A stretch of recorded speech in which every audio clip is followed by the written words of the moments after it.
দেখেছিস তো, তোকে না করলেও তুই। নমস্কার বৌদি। হ্যাঁ নমস্কার, কিন্তু আপনাদের তো ঠিক চিনতে পারলাম না, আপনারা কারা? আমরা অভির বন্ধু, ছোটবেলার বন্ধু। অভি বাড়িতে নেই? ও আচ্ছা, না ও তো এখন বাড়িতে নেই, অফিসে গেছে। রাহুল, তুই একটা কাজ কর, তুই ওকে একটা ফোন করে দেখ। তারা আমি ওকে একবার কল করছি।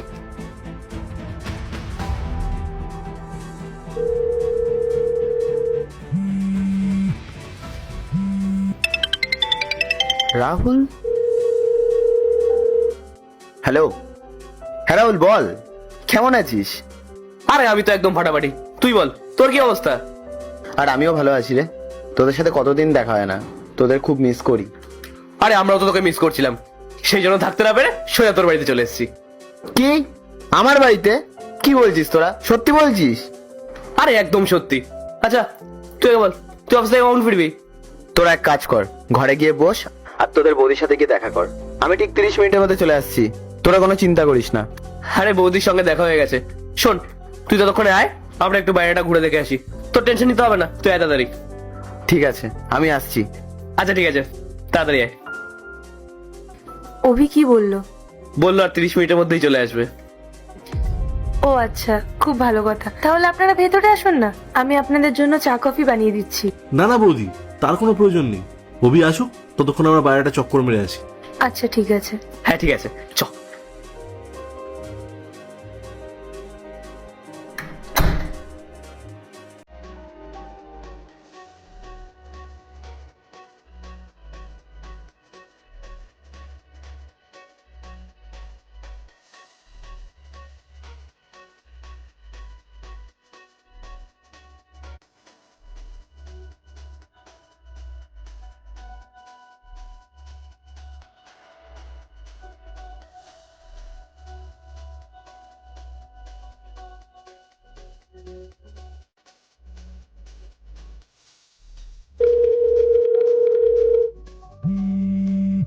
দাঁড়া, উঠুক, অভি ফোন করেছে।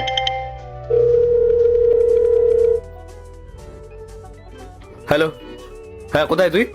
আরে আমি তো বাড়ির সামনে দাঁড়িয়ে আছি, তোরা কোথায়? আমরা তো পাশেই আছি, তুই দাঁড়া, আমরা আসছি। চল চল।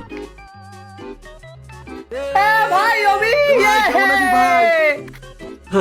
কেমন আছিস বল? ভালো আছি, তোরা কেমন আছিস? আমি তো সবসময় বিন্দাস। হ্যাঁ, আমিও ভালো আছি। আমি একটা কথা বলি, ভেতরে চ, এখন বাইরে দাঁড়িয়ে কোনো হ্যাঁ কথা নেই। একদম। হ্যাঁ চ। ভাই অভি, তুই তো বিশাল বড় লোক হয়ে গেছিস, বাড়িটা তো জম্পেশ বানিয়েছিস। হ্যাঁ, আরে আমরা তো ভাবতেই পারিনি যে তুই এত সুন্দর বাড়ি বানিয়ে ফেলবি।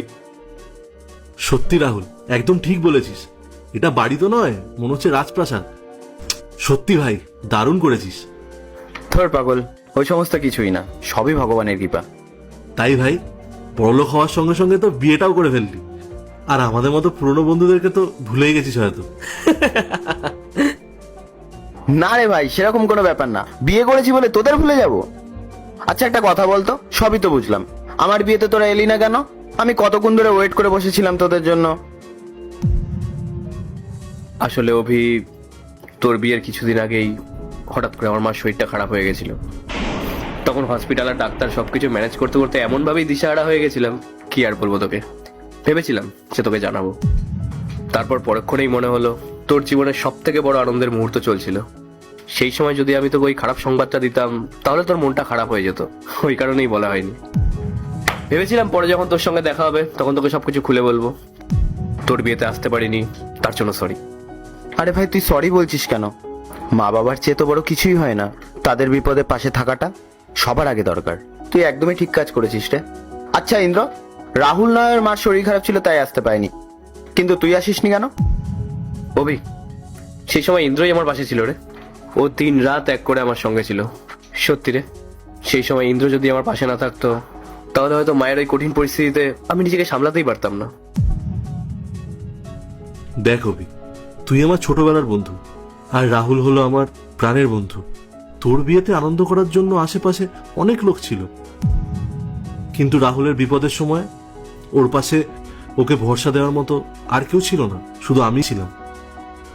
তাই আমি ভেবেছিলাম তোর বিয়েতে আনন্দ করার থেকে রাহুলের চোখের জল মোছাটা আমার কাছে সব থেকে বেশি জরুরি। ইন্দ্র, তুই খুব ভালো করেছিস রে। আচ্ছা তোরা বস, আমি পায়েলকে ডাকছি। পায়েল, পায়েল, বলছি 2 গ্লাস কোল্ড ড্রিঙ্কস নিয়ে আসো তো। ওইসব বাদ দে, তারপর বল দিনকাল কেমন চলছে? সবকিছু ভালো তো? হ্যাঁ রে, একদম সব ফার্স্ট ক্লাস। এই নাও কোল্ড ড্রিঙ্কস। রাহুল, ইন্দ্র, তোদের সাথে কতদিন পর দেখা হলো বলতো?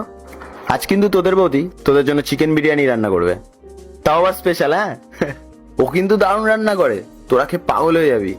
আরে হ্যাঁ হ্যাঁ, কোনো তাড়াহুড়ো নেই, আজকে আমরা অনেক সময় নিয়ে এসেছি, আজকে অনেক আড্ডা মারবো তোর বাড়িতে। তোরা কিন্তু একটু বদলাস নিয়ে, সেই ছোটবেলাকার মতন আছিস। আর পায়েল, বলছি তুমি একটু তাড়াতাড়ি কিচেনে গিয়ে বিরিয়ানি প্রিপারেশনটা নাও না, দেখছোই তো ওরা অনেকক্ষণ আগে এসছে।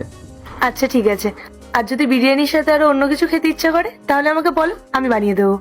না না বৌদি, তুমি কোনো চিন্তা করো না, তুমি ভালোবেসে আমাদের জন্য যা বানিয়ে দেবে তাই খাবো। আচ্ছা তোরা আমাকে একটা কথা বলতো, আমি না আসা পর্যন্ত তোরা তো ঘরেতেই ওয়েট করতে পারতিস, তোরা বাইরে কেন ওয়েট করতে গেলি? হ্যাঁ, তোদের বৌদি ছিল, চা জল খাবার তো বানিয়ে নিতে পারতো। দেখ ভাই অভি, ইয়ার্কির বাইরে গিয়ে তোকে একটা কথা বলি। দেখ, তুই আমার ছোটবেলার বন্ধু, আর বৌদিও আমাদের নিজেদেরই লোক, আর এই বাড়িটাকেও আমরা নিজেদের বাড়ি বলেই মনে করি। তবে বন্ধু হিসেবে আমরা একটা কথা বিশ্বাস করি, তোর অনুপস্থিতিতে এই বাড়িতে ঢোকা আমাদের উচিত না। দেখ, বন্ধুত্বের মাঝেও না একটা সম্মানের পর্দা থাকা দরকার। অভি, রাহুল একদম ঠিক কথা বলেছে। বন্ধু হিসেবে তোর উপর আমাদের অধিকার থাকতেই পারে, কিন্তু তোর অবর্তমানে বাড়িতে আসাটা কিন্তু ঠিক দেখায় না। তুই থাকলে তো আমরা দরজা ভেঙে একদম ঢুকে যেতাম। কি বলিস রাহুল? একদম। বা অভি, তোমার বন্ধুরা তো সত্যিই খুব ভালো মনের মানুষ, আর সত্যি কথা বলতে আজকালকার দিনে এরকম বন্ধু পাওয়া সত্যিই অনেক বড় ব্যাপার। আমি জানি ওরা কিরকম। আর যাও, আমাদের 3 জনের জন্য কিছু নিয়ে আসো, অনেকক্ষণ ধরে ওরা বাইরে ওয়েট করেছে। আচ্ছা ঠিক আছে, আমি আসছি। আজকে 3 বন্ধু মিলে জম্পে আড্ডা হবে। একদম। যা বলেছিস। আর এই যে এইটা এই